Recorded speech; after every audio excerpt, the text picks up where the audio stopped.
Hello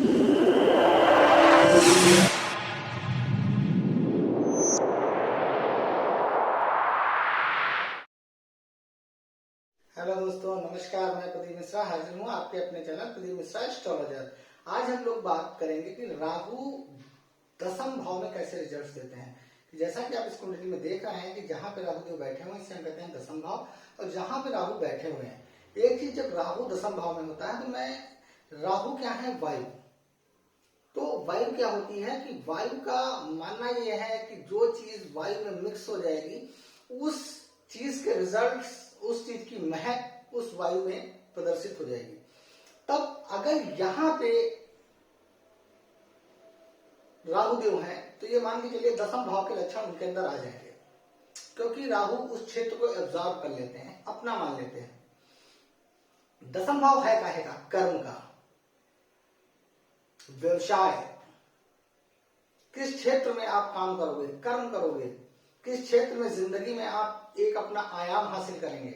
तो एक चीज आपको बता दें, जब राहु यहां पे होते हैं तो एक चीज, वृष, मिथुन, कन्या, सिंह, कन्या और मीन के अगर कहीं पे हैं तो उनके बहुत अच्छे शुभ फल देते हैं यहाँ पे। और जिंदगी में जातक को ऐसा कोई वस्तु नहीं जो दिलाए ना, क्योंकि यहाँ पे जातक को कर्म प्रधान बना देंगे। ऐसे जातक जिंदगी में कुछ ना कुछ कार्य करना इनकी एक ललक होती है। जिंदगी में एक आयाम हासिल करना, एक सम्मान हासिल करना, एक पद हासिल करना, इनका एक जिंदगी में भौतिक सुखों को प्राप्त करना, जो आज के समय में भौतिक सुख है उनको प्राप्त करना एक इनकी ललक और एक इनका आयाम रहता है। तो राहु जब दशम भाव में होते हैं तो ऐसे जातक के अंदर ऐसे गुण आ जाते हैं। और यहां पे जातक जब दशम भाव में होते हैं तो जातक के अंदर एक अलग सा कार्य के प्रति, कर्म के प्रति वो लगनशील हो जाता है। राहु यहां पे योगकारी होकर अगर बैठ जाए तो जातक बहुत उच्च पद का अधिकारी होता है, दंडाधिकारी होता है, जिसे जज कहते हैं, न्यायाधीश कहते हैं। ऐसे पदों में विराजमान होता है जहां पे वो दंड का न्याय करता है कि ऐसे कि जो अपराधी है उसको किस लायक का उसने अपराध किया है तो उसको कौन सा दंड दिया जाए। राहु यहाँ पे योगकारी होके होते हैं तो जातक के पास भौतिक सुखों की कोई कमी नहीं होती, भौतिक सुख प्रधान होता है वो, क्योंकि कर्म के प्रति लगा रहता है।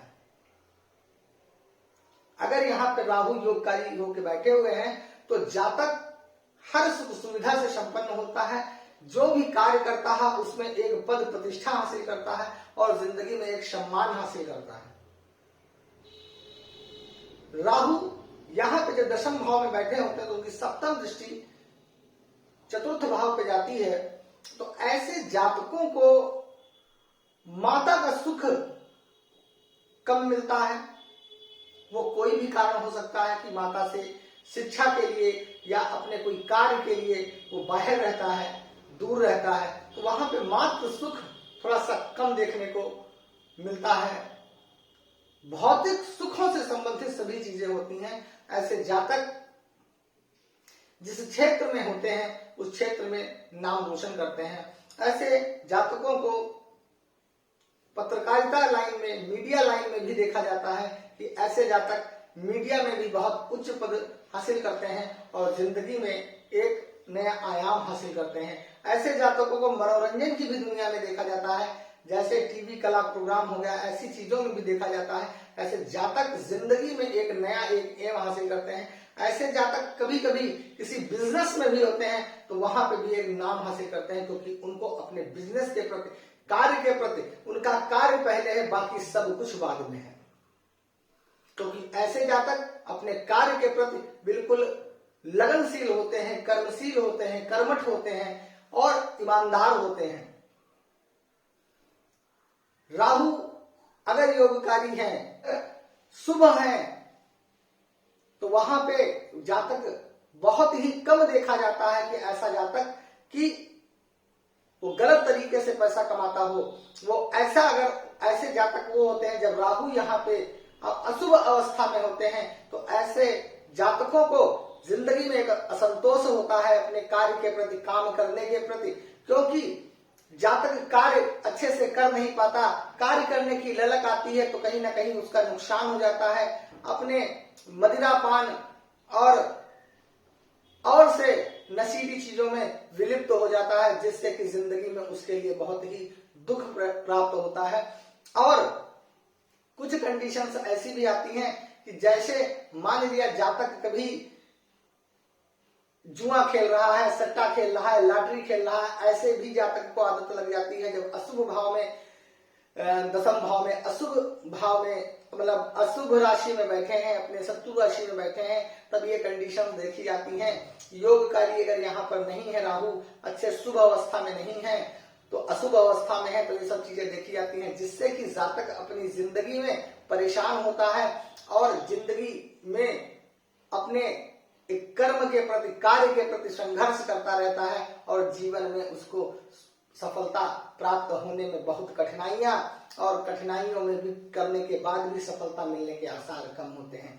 इसलिए ऐसे जातकों को कभी भी गलत तरीके से धन प्राप्त नहीं करना चाहिए, किसी के साथ ठगी विद्या नहीं करनी चाहिए, किसी को चोरी चपाड़ी नहीं करनी चाहिए, क्योंकि अगर आप ऐसा करते हैं तो अगर राहु वहां पे अशुभ है तो उसके फल और अशुभ हो जाएंगे, जिससे कि जातक की जिंदगी में परेशानी और बढ़ती चली जाएगी, उसका नुकसान बढ़ता चला जाएगा। यहाँ पर अगर शुभदायी है तो जातक एक ऐसी उच्च पद पर, उच्च स्थान पे होगा कि जहां पे राहु जातक को एक ऊंचाई प्रदान करेगा, एक सम्मान दिलाएगा, एक पद प्रतिष्ठा दिलाएगा, और जातक दिन दूनी रात चौगनी जिंदगी अपनी ऊंचाइयों पे बढ़ाता चला जाएगा। तो इसलिए राहु यहाँ पे ये जरूर देख लेना है, राहु किस राशि में है, किस नक्षत्र में है, और किस दशम भाव में, किस राशि में बैठे हैं, किस नक्षत्र में बैठे हैं। राहु मैंने आपको राशियां बताई, वृष, मिथुन, सिंह, कन्या और मीन, अगर यहाँ पे होते हैं, इन राशियों में अगर राहु होते हैं तो रिजल्ट्स इनको बहुत अच्छे मिलते हैं, और राहु जिंदगी में एक पद प्रतिष्ठा दिलाते हैं और बहुत ऊंचाई पर ले जाते हैं। तो आज का वीडियो मेरा यहीं पे समाप्त होता है। अगर मेरा वीडियो आप लोगों को पसंद आया हो तो लाइक करिए, शेयर करिए, सब्सक्राइब करना बिल्कुल ना भूलिए। नमस्कार।